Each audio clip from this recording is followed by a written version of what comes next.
Bonjour, c'est Capucine et bienvenue dans ce podcast. Donc aujourd'hui, je voulais vous parler des yeux et de l'apprentissage.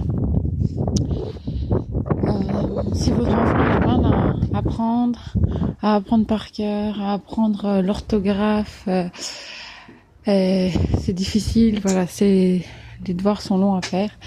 Alors peut-être qu'il a un problème au niveau de la mobilité de ses yeux. Et donc je vais vous expliquer un petit peu plus de quoi il s'agit. Il faut savoir qu'il y a plusieurs canaux pour apprendre. Il y en a 5 qui s'appellent le VACOG, visuel, auditif, kinesthésique, gustatif et l'odorat. Même si le goût et l'odorat ils sont assez peu utilisés à l'école, mais voilà, si vous êtes œnologue, forcément vous allez développer des compétences sur ce canal d'apprentissage là. Et donc les principaux utilisés sont la vue, les oreilles et le corps. Et l'œil va nous informer de quel canal vous allez choisir pour enregistrer l'information. Donc si l'œil il monte, vous êtes dans la mémoire visuelle. Alors si ça va dépendre s'il monte en haut à droite ou en haut à gauche, vous aurez visuel mémoire et visuel construit. Et de façon horizontale, ça sera la mémoire visuelle, et les yeux en bas, ça sera la mémoire kinesthésique.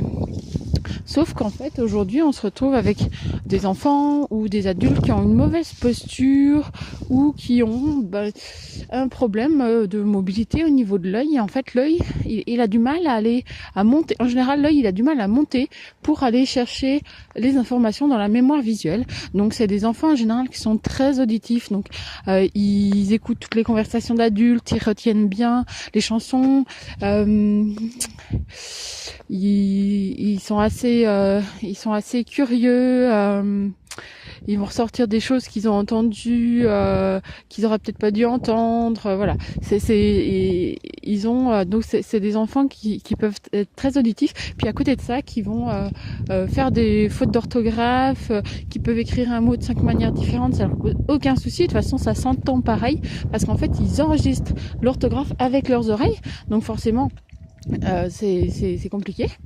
Et moi j'ai essayé j'étais capable d'écrire des mots de 5 manières différentes, ça me posait aucun souci, ça s'entendait pareil en fait.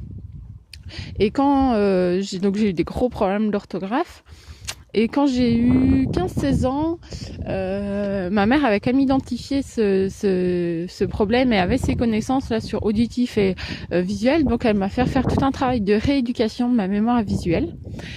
Donc j'ai passé des heures à réapprendre à utiliser ma mémoire visuelle et je pense que ça m'a débloqué beaucoup de choses. Les mots que j'ai appris après, finalement, je fais plus de fautes. Et les fautes que je fais encore aujourd'hui, vous pouvez en trouver encore plein sur mon blog si vous vous amusez. C'est des fautes, des choses que j'ai apprises en primaire en fait. Je sais à peu près ce que je fais comme faute. Je fais encore des fautes d'accord.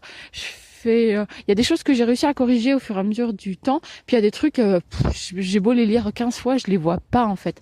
Après on m'avait diagnostiqué un petit problème de dyslexie aussi, mais bon, ça m'a pas empêché d'avoir mon bac, d'avoir un bac +5, et de réussir dans le sport à haut niveau, de faire plein de choses quoi. Après on développe d'autres compétences que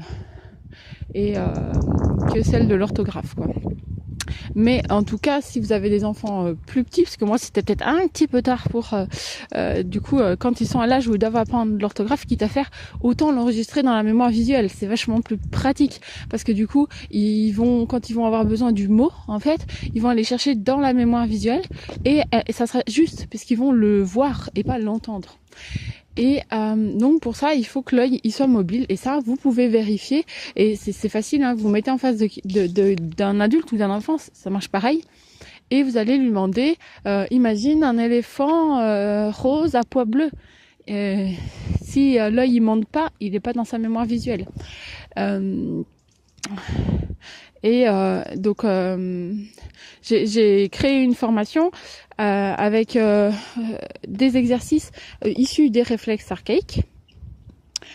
Pour justement aider les enfants à apprendre par le mouvement, et des exercices qui vont leur permettre d'intégrer les réflexes archaïques. Donc j'avais fait une petite vidéo sur les réflexes archaïques aussi, si vous voulez en savoir un petit peu plus là-dessus. C'est des réflexes de l'enfant qui des fois vont perdurer plus tard, alors qu'ils sont censés être perdus pour acquérir le mouvement volontaire, et ils vont pouvoir perturber l'apprentissage. Et donc voilà, j'ai fait une formation basée sur les connaissances des réflexes archaïques, sur les connaissances un petit peu de neurosciences entre le mouvement et l'apprentissage. Et il y a aussi des exercices pour la mobilité de l'œil et comment on va pouvoir aider l'enfant à bouger ses yeux. Donc vous pouvez retrouver cette formation sur mon site. Mais voilà, déjà vous pouvez vérifier si votre enfant il a une préférence visuelle, auditive ou kinesthésique. Donc moi à la base j'étais très auditive et très kinesthésique. J'ai fait des options sport, donc je faisais 5-6 sports différents, et quel que soit le sport, j'avais toujours, si j'avais en dessous de 18, je m'inquiétais quoi. Donc il y a quelques sports j'ai eu un peu en dessous, mais voilà, globalement dès que j'apprenais des nouvelles connaissances avec mon corps, j'étais plutôt assez douée. Donc j'avais une intelligence aussi du corps, mais pas trop sur l'apprentissage par cœur, mais je l'ai développé, et ça m'a permis aussi, par exemple, d'apprendre toute l'anatomie que j'ai dû apprendre pendant l'école d'ostéo. Voilà, j'espère que cet petit podcast vous a plu, et il sonne 7h du matin parce que ce matin je me suis levée tôt pour aller travailler. Et il fait encore nuit, mais j'ai trouvé ce petit créneau pour vous faire ce podcast. Et voilà, j'espère que ça pourra aider plein d'enfants comme moi ça m'a aidé à débloquer ma mémoire. Voilà, à très bientôt pour un nouveau podcast.